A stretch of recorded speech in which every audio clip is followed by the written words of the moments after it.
Tiglawas ang San Juan Molo ginkilala sang bulawanan nga nanay 2023.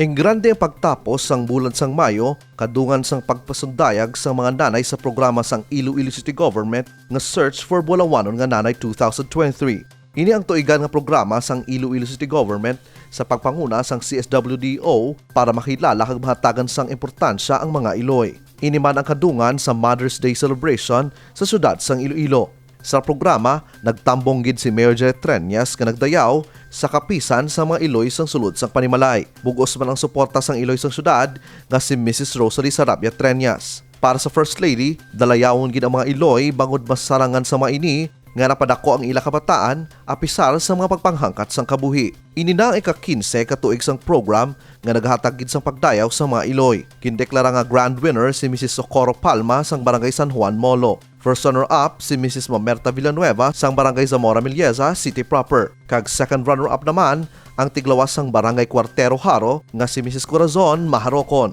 Sa ginhiwat nga question and answer portion, nakuha ni Mrs. Corazon Maharocon ang best in interview. Sa pangkabugusan, nangin madinalag-on gid ang Bulawanon nga Nanay 2023. Sa masunod nga tuig, lauman ang mas matahong nga istorya sa pagpaninguha sa mga Iloy para sa ilatag sa tagsa ka mga pamilya.